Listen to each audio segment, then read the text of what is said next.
Hello everybody, it's Neil again. When we last left off, we had just launched a small satellite into low Kerbin orbit. And now we are going to show you how you can do some maneuvers once you are in orbit and control your spacecraft. So the first thing we're going to do is go to the tracking station here and select our tutorial orbit spacecraft that we launched last time. We can see it here, and click Fly, which will then bring us to that spacecraft.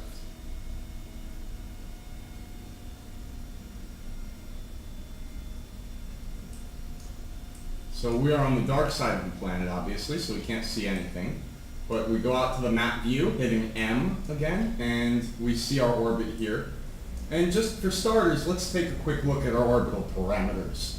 As you see, our periapsis, again, periapsis means the lowest point in your orbit, is 75 kilometers above the surface. And our apoapsis, the highest point in the orbit, is 164 kilometers above the surface. That's really not a very pretty orbit, as you can tell. It's somewhat elliptical, all that. So the first thing we are going to do is try to make our orbit more circular. So we're going to go and find where the apoapsis is, 164, and we're going to click on it. It gives you this option here, and we'll click Add Maneuver. This will bring up this. Now, this will actually allow us to plan our space flights.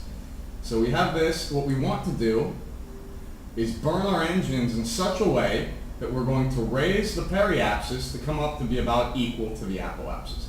So the thing we want to do, all of these indicators on here indicate something. So here this matches the prograde marker on your nav ball. That means it's a prograde burn if you pull that one. The opposite one matches the retrograde marker. That's a retrograde marker. Again, prograde is forward, retrograde is backwards. The blue ones, this one is to burn away from the planet. This is to burn towards the planet. And then these purple ones are to burn north and south. We always have to pay attention to all three dimensions, although we're only going to operate in 2 dimensions at the moment. So the way to do this, we're going to grab this prograde marker and drag it out. And as you see, we get this orange dotted line that's showing us our projected orbit.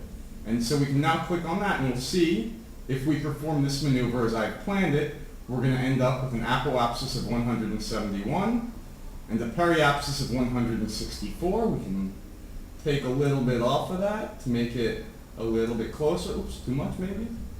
162 by 164, that's good. So now we've set that up. What we want to do, you'll see now on the nav ball, we've got this little indicator to the right of the nav ball with this yellow stripe, and it says 65.9 meters per second. That means we need to be basically increasing our speed by that much. And underneath it, it says estimated burn, NA. It doesn't know how long we need to burn. If we want to actually figure that out, just turn on your throttle for a second and then hit X. It tells you 4-second burn. Okay, so now what we need to do, we'll rotate our spacecraft. And you want to turn it around so that you are pointing on the nav ball. It will give you a little blue indicator, this guy. Whoa, went too far. Let's go back, go back, go back. And we want to get the spacecraft pointed right at that blue indicator.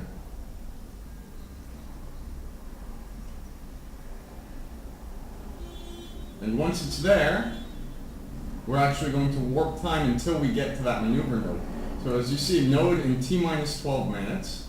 So we're just going to go ahead and put on some time warp, which I've shown you before you can do on top. You can also do it by hitting the little arrow keys or the period and comma keys. So if you hit the period a few times, that'll warp you and you will watch the countdown. And since it's a 4-second burn, you want to start at about 2 seconds early because you want to split the burn because we can't do it instantaneously, obviously. So once we get there, we're now going to hit the comma key a few times to slow down our time warp and fire up the engines, watch that go down, and once it goes all the way down, stop it. And as you see, there's our new orbit, which is 164 by 175. So it was not a perfect burn, but it was much better than the original orbit that we're pretty close to circular now.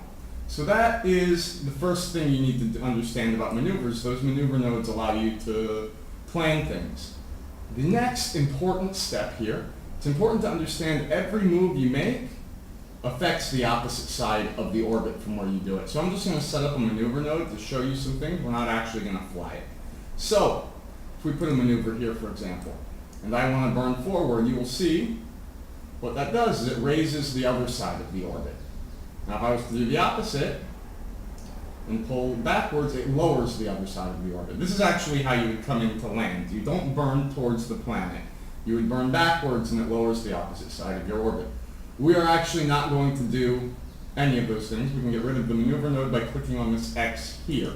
What we want to do now, actually, our next maneuver, we are going to fly to the moon, just to give you a general understanding of how those mechanics work. So what we will do to do that, let's click on the moon, and you click Set as Target. Turns green, you get these little indicators that say AN and DN. You don't really need those right now if you're in an equatorial orbit, which we are. So it says minus 0.4 and plus 0.4 here. If it's less than like 1 degree, don't even worry about it. Those tell you if you're at an angle to them where your paths cross and you can make your adjustments. In this case, we don't need it. So if we want to fly to the moon, you can just click anywhere on your orbit. Let's just say here, just for kicks, add maneuver. And we're going to drag out prograde until we see the opposite end goes out to be next to the moon's orbit. This is what's called a Hohmann transfer. Now that we've done this, we see a few indicators. The problem is we're not going to go to the moon like this. We're going to get near the moon's orbit, but when we get all the way out here, we see this indicator. We're going to be here, but the moon is still going to be way back here. So this is not the right place to time it. We need to make sure that we get to that spot at the same time the moon gets there. So if you want to play with that, now that we have this, you can actually click on the maneuver node and drag the whole maneuver node, move it around however you want. In this case, I'm just going to drag it, and if you get a moon encounter, you will see something like this. So you'll go out, and up here we're going to actually hit the gravity of the moon, and everything changes. So in this particular case, we are going to, this is the burn we need to go to the moon. It's going to be a 29-second burn, and it's going to be in 5 minutes. So again, we're going to want to start about 15 seconds before the burn, because of the fact that we want to split it over that over the node. So we'll do some time warping again until we're about 15 seconds before the burn. And when we get there, you can go ahead and fire up the engines. Always stay pointed as close as possible to this blue indicator if you want to get your maneuver as accurate as possible. And we're burning. You see our orbit is rising, and we ran out of fuel in this stage because this was still our launch stage. We have another stage, so you need to go back, hit M again to look at the spacecraft. We hit spacebar to drop that stage. Hit spacebar again to activate this next engine. We'll go back to the map view and just watch it burn out. It's going to be a little bit off because we lost some time due to staging, but that's okay. It's close enough, we have some margin for error on this maneuver, and as soon as you see that in action, hit X. And then we can close out the maneuver again, and as you see, our path will take us out. When we get here, it says, you see moon encounter, 8 hours. So when we get there, this is using what's called a patched conics approximation, which means that it is only calculating your gravitational influence based on one celestial body at a time. So we will get out there, and once we get into the moon's influence, then we will change to our frame of reference of the moon. So we're going to go ahead and just time warp all the way out to our moon encounter.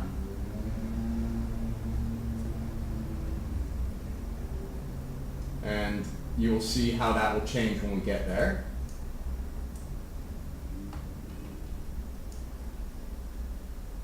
As soon as we get into the influence of the moon, we're going to stop time. And as you see now, it's showing our orbital path compared to the moon. At this point, you can see this is a problem. Our path is taking us to crash into the moon. Not good. Very, very much not good. So we need to solve that problem, unless you're trying to crash into the moon. So what we want to do, because we're going down towards the moon, on the nav ball, the brown side is obviously towards the planet, whereas blue is towards the sky. So if we're looking down towards the planet, we see the prograde marker is a little bit towards the 270 side of the nav ball. So what we want to actually do is move it that way, towards 270, and put it right on the horizon, which will be right about here. Okay, then just do a slight or low engine burn that's going to raise our orbit so that we won't hit the moon. Very quick, just a little bit of throttle and watch it's coming out. As soon as we get a periapse, we want to put it at about 50. Doesn't have to be exact, but pretty close. 51, that's fine. So now we're going to come by. We're on a path that will fly by the moon, but we're going too fast. So we're going to fly by the moon, get slung shot out, as you see, moon escape, and then come back onto this trajectory, which will then also fling us out of Kerbin's orbit, which would then bring us in to orbit of the sun. This is not what we want. We want to get into orbit of the moon. So how do we do that? We need to slow down. Very important. We have to slow down to the point where we get captured by the moon's gravity. So we're going to click again on the periapsis, add maneuver, and this time, instead of the prograde marker, we're going to pull on the retrograde marker backwards, because in space you have to burn reverse of your direction of travel to slow down. There's a vacuum, there are no brakes. So we're just going to pull it and watch our orbits changing, and boom, we have a capture. You see now, after we perform that burn, we will be in a highly elliptical orbit of the moon. But let's go ahead and bring it down even more, and we're going to try to get it pretty close to circular. So just keep pulling it until you get about, here we are, 89.51, a little more. 56 by 43, that's good enough for what we're doing, because we're just trying to understand how all these things work. You can obviously be as precise or imprecise as you would like. Really, you don't need orbits to be perfectly circular in most cases. So, but it's pretty nice for them to be close. The more circular your orbit, the lower energy it is. So we're going to go ahead now, and we have estimated burn 15 seconds, so we want to start at about 7 seconds early. These short burns, it's really not that big of a deal if you're off by a little bit. That really matters more when you have burns that are like 10 minutes. You want to make sure that they get split like 5 minutes before and 5 minutes after the node, because if not, you will really get a very different trajectory than what was projected by the maneuver node. But in this particular case, we're good. So once we get pretty close, we'll stop the time warp, and we'll do a little more. And there we go, we're 16 seconds away from the burn.